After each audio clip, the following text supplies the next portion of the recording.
Meus cumprimentos. Sermão do Monte.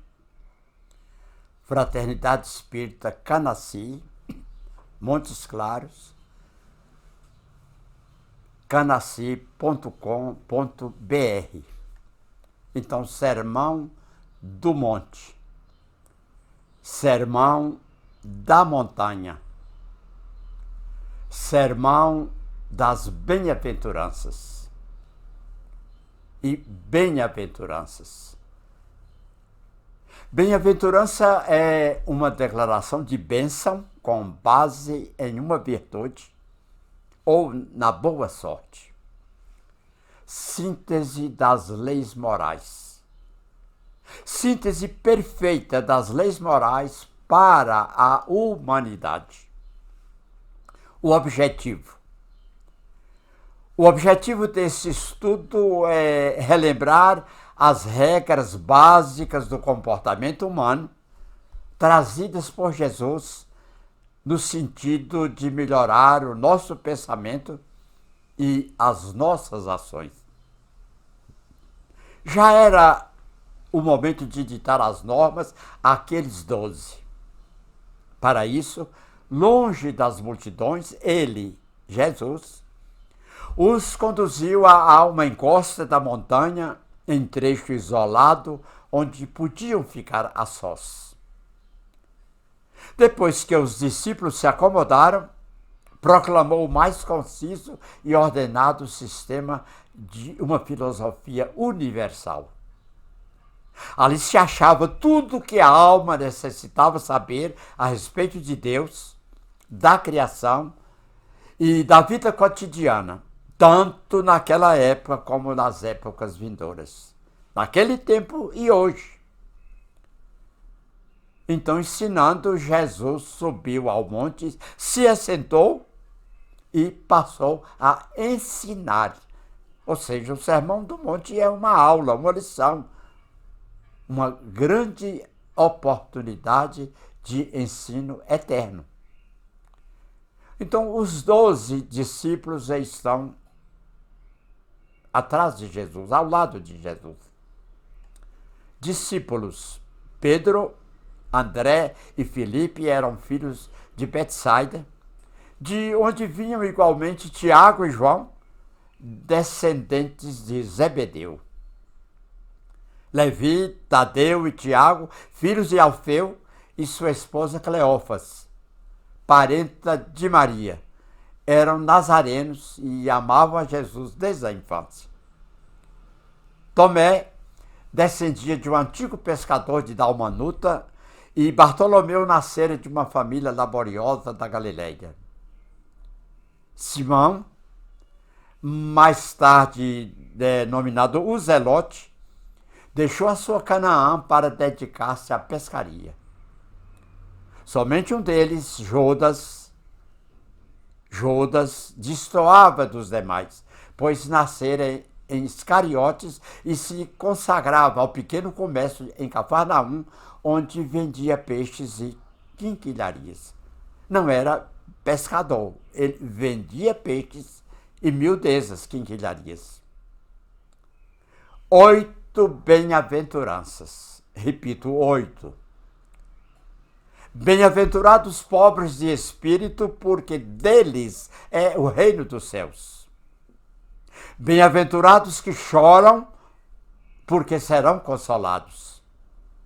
Bem-aventurados aqueles que são brandos e pacíficos, porque herdarão a terra.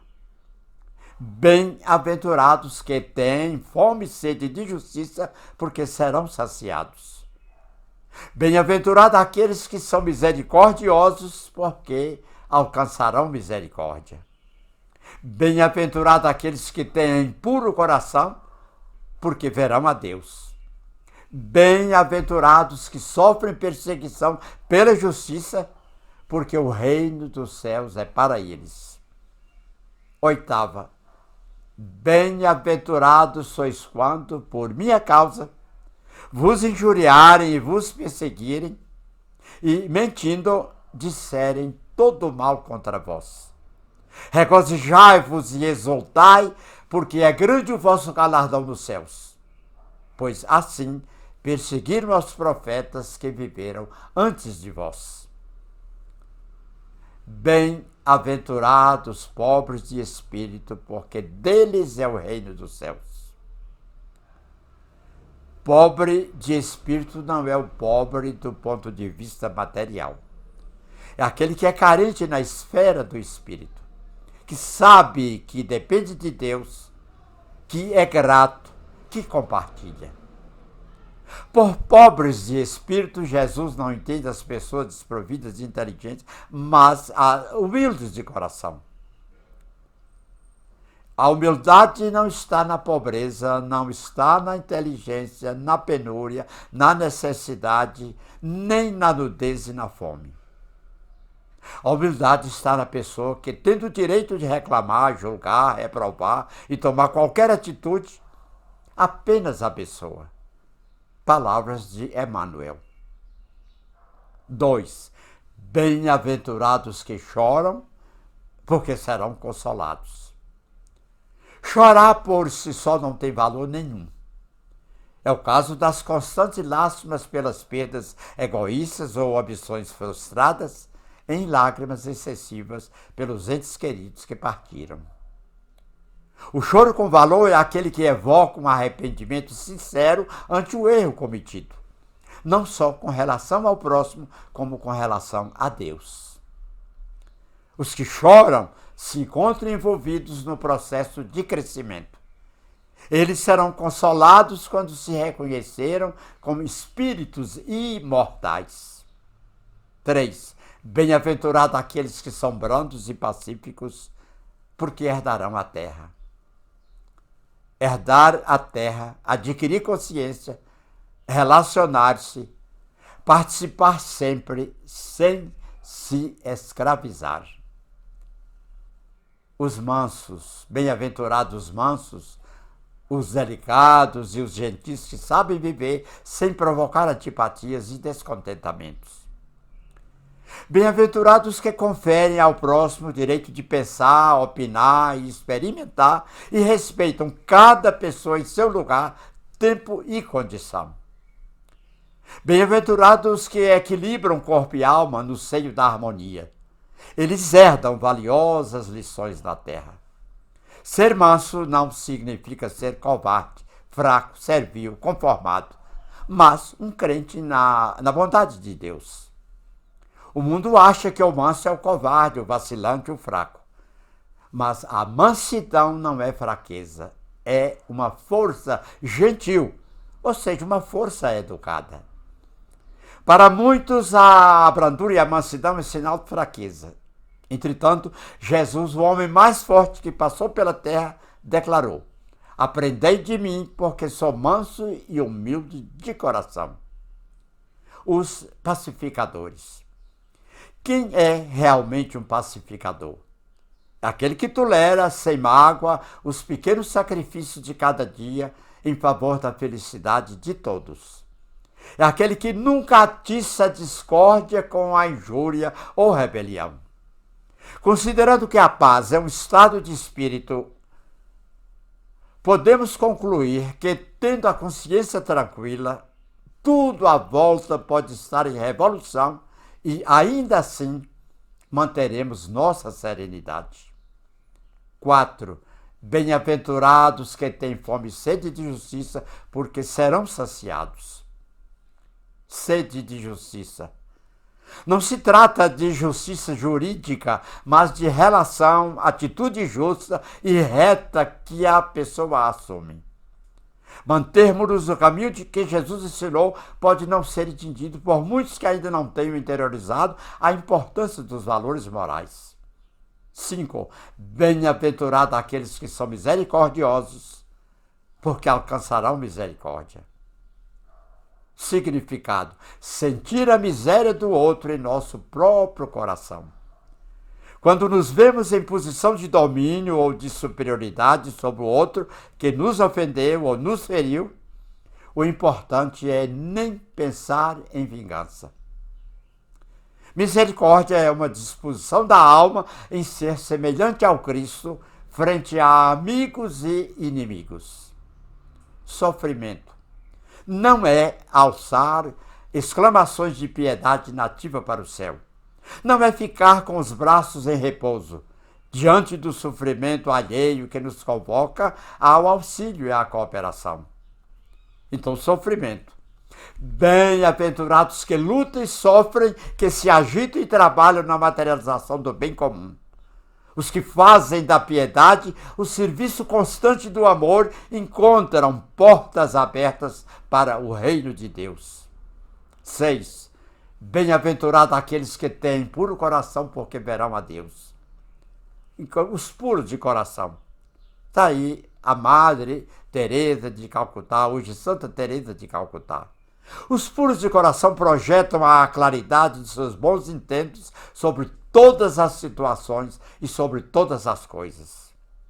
Os puros encontrarão a parte melhor da vida em todos os lugares, conseguindo também alcançar a grandeza dos propósitos divinos. Puro de coração, aí está a figura de Chico Xavier, o maior dos brasileiros de todos os tempos. O puro de coração desapega-se e se liberta do ter, e principalmente do que gostaria de ter. 7. Bem-aventurados que sofrem perseguição pela justiça, porque o reino dos céus é para eles. Justiça. A justiça está vivendo de acordo com a verdadeira e real necessidade interior. Sabemos da desigualdade existente quando muitos ficam descrentes na justiça. Porém, se cada um fizer sua parte, estaremos contribuindo para um futuro sem injustiças e com mais igualdade. 8. Bem-aventurados sois quando, por minha causa, vos injuriarem, vos perseguirem e, mentindo, disserem todo mal contra vós. Regozijai-vos e exultai, porque é grande o vosso galardão nos céus, pois assim perseguiram os profetas que viveram antes de vós. Então, justiça. Injuriados e perseguidos por causa da justiça, porém bem-aventurados. Está aí uma cena do circo de Roma. Outra imagem também do circo com o leão à frente dos condenados. Compadecer, quase terminando. Devemos nos compadecer dos justos e dos injustos, dos ricos e dos pobres, dos bons e dos maus. Então, isso aí, a compaixão, o perdão, a indulgência, a felicidade. Antes de importantes princípios éticos e morais, pode-se notar grandes revelações, pois aquilo que muitas vezes é tido por ruim, por desagradável, diante de Deus é o que realmente vai levar muitos à verdadeira felicidade.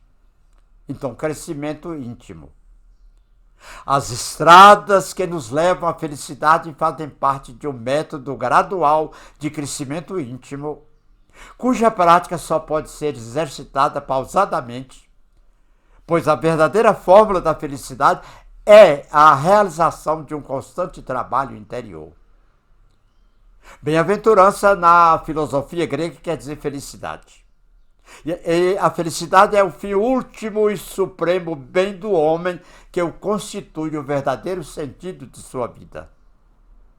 Bem-aventurança, em hebraico, quer dizer em marcha.